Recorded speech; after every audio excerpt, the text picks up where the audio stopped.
আমরা প্রায় একটা কথা শুনি, কপালে যা আছে তাই হবে। কিন্তু সত্যিটা কি জানেন? আপনি যদি হাত গুটিয়ে বসে থাকেন তবে আপনার কপালে কেবল আফসোস আর ব্যর্থতাই লেখা থাকবে। আপনার জন্ম কোথায় হয়েছে, আপনার বাবা মায়ের কত টাকা আছে, বা আপনি কোন পরিবেশে বড় হয়েছেন, এগুলোর ওপর আপনার কোনো হাত ছিল না। কিন্তু আজ আপনি যেখানে দাঁড়িয়ে আছেন, এখান থেকে আপনার ভবিষ্যৎ কোন দিকে যাবে তা সম্পূর্ণ আপনার সিদ্ধান্তের উপর নির্ভরশীল।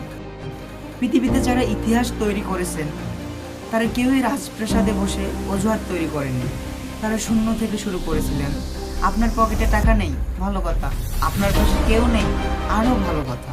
কারণ আপনার হারানোর মতো কিছুই থাকে না। যখন আপনার হারানোর কিছুই থাকে না, তখন আপনার জেতার সম্ভাবনা সবচেয়ে বেশি থাকে। আজই প্রতিজ্ঞা করুন, আমি আমার পরিস্থিতির শিকার হব না, বরং আমি আমার পরিস্থিতি পরিবর্তনের কারিগর হব। লোকেরা আপনাকে নিয়ে হাসবে, আপনাকে বলবে তোকে দিয়ে হবে না। তাদের কথা শুনুন, কিন্তু উত্তর মুখে দিবেন না। উত্তর দিন আপনার কাজের মাধ্যমে, আপনার সফলতার মাধ্যমে। যেদিন আপনি সফল হবেন সেই দিন ওই মানুষগুলো এসে বলবে, আমি জানতাম তো একদিন বড় কিছু করবে। তাই অলসতা ছেড়ে ফেলুন, অজুহাত দেওয়া বন্ধ করুন এবং নিজের ভাগ্য নিজে লেখার জন্য মাঠে নেমে পড়ুন।